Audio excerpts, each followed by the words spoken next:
Hey, thanks for making it to Veterans Info Tap. I'm glad you made it. Today's topic is going to be about what happens when you don't have the in-service documentation for your condition, but you believe that it was due to your time in service.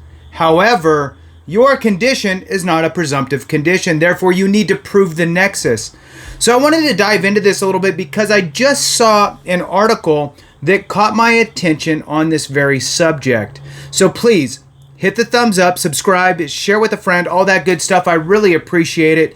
The two asks, hit the thumbs up, let the video run. That's what really helps to push this information out. It's you, all of us together that make that happen. So thank you so much. If you want to support the channel in other ways, consider being a member. You can do that by going to the home page and you'll see highlighted members and a join button. Thank you so much to all you members. All right, let's jump into this.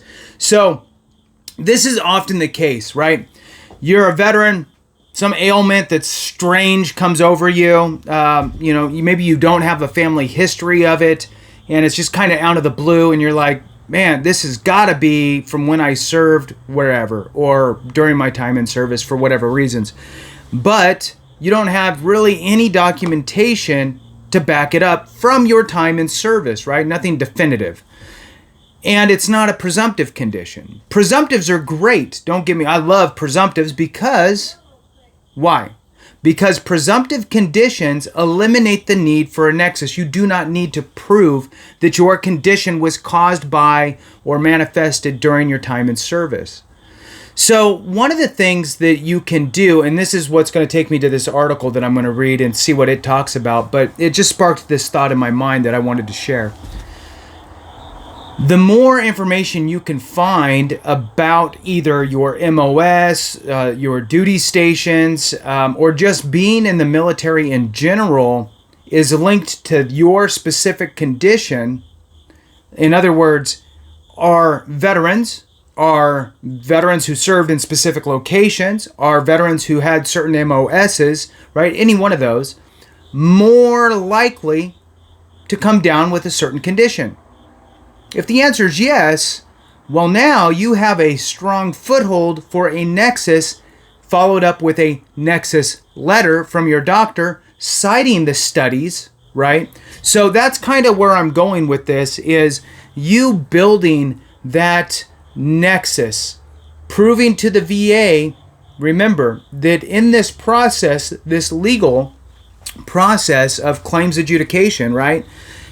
During this process, it's not that you need to reach this high level of, without a shadow of a doubt.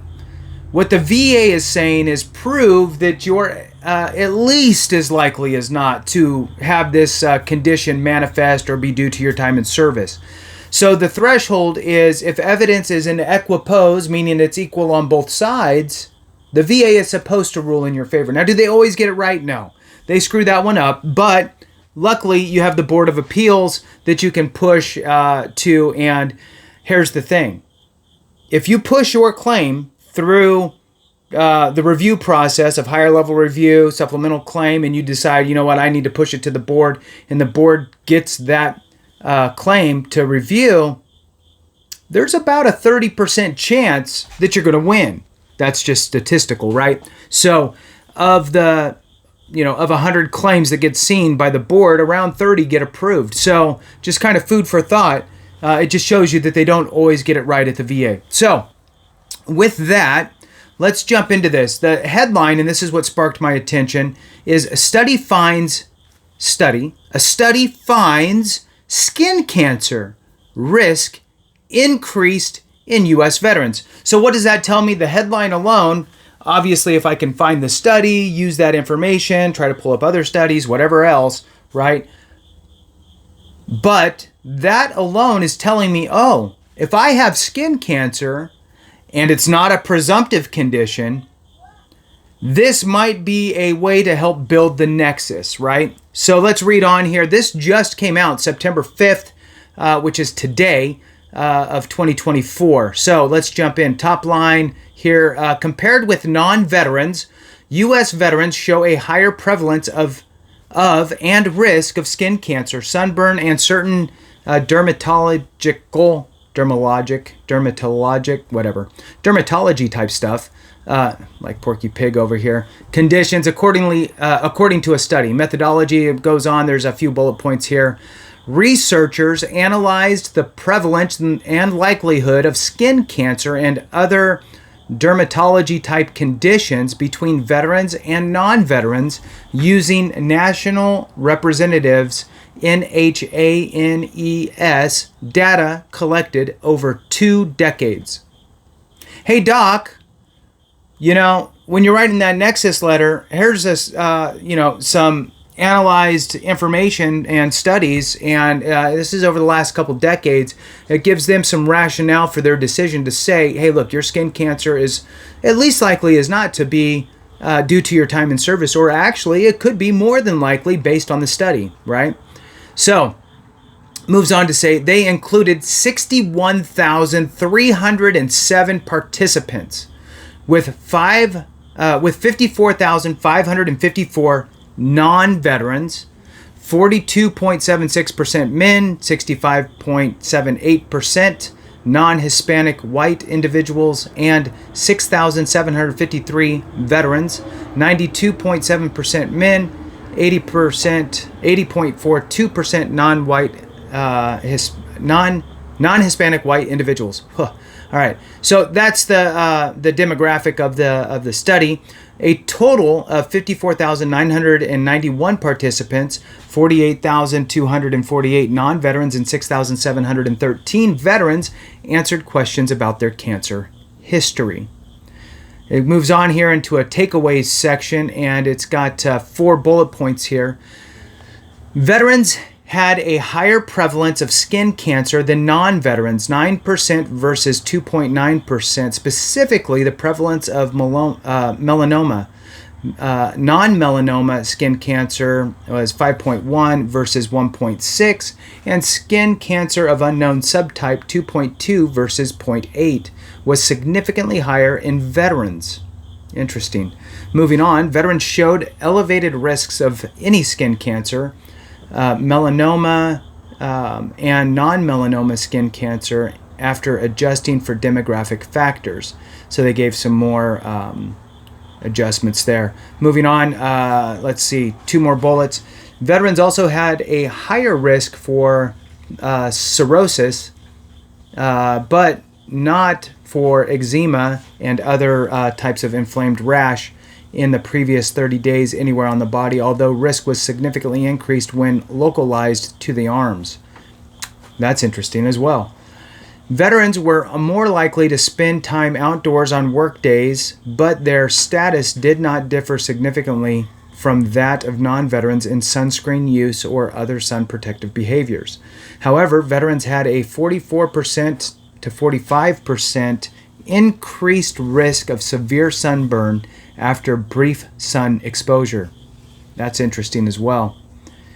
So in practice, it says public health measures seeking to address veteran health care differences could emphasize primary preventive strategies to mitigate risks and early detection of conditions through regular skin examinations, the study authors concluded. An accompanying editorial noted that dermatologists should be aware that veterans face higher skin cancer risks even after adjusting for demographic differences, potentially due to, at least in part, to occupational exposures. In addition, the editorial authors wrote, additional research is needed to identify and quantify the effects of UV and military toxic exposures on skin cancer risk among active duty service members.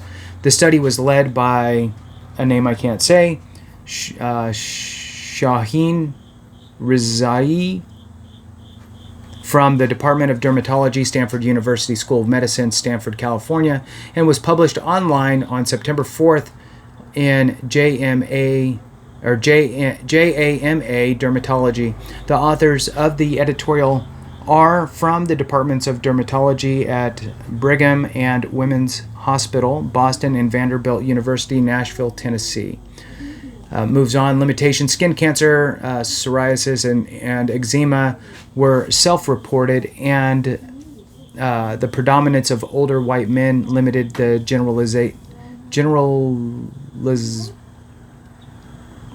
the generalization of the findings. Let's see. Moving on, there's some disclosures, and which we really don't have to jump into. Well, okay, we'll do it. So, Stanford is next to VA Palo Alto. VA Palo Alto and Stanford have a connection, so the doctors and stuff work with them. So here it goes. The study was supported by Veterans Affairs, VA, Palo Alto Healthcare System in Palo Alto, California, and Providence VA Medical Center, Providence, Rhode Island. The authors had no disclosures. The authors of the editorial disclosed receiving grants from the VA. One author's disclosure included receiving personal fees from and being a scientific officer of Everden, receiving grants and research funding from Derma Sensor, and consulting for Oasis Pharmaceuticals and Almirall. All right, that's it. So with that, interesting find here that skin cancer and that type of stuff, different versions of skin cancer, are more likely in veterans than non-veterans. So utilizing that type of information allows you to then get a strong Nexus Letter for your skin cancer, because your doctor can now feel more comfortable stating your skin cancer is more than likely a result of your time in service, as cited by study X, showing that you're more than likely to come down with skin cancer than a non-veteran. So with that, thanks so much for watching. I appreciate each and every one of you. Have a great one, and remember, if we don't take care of each other, something went wrong.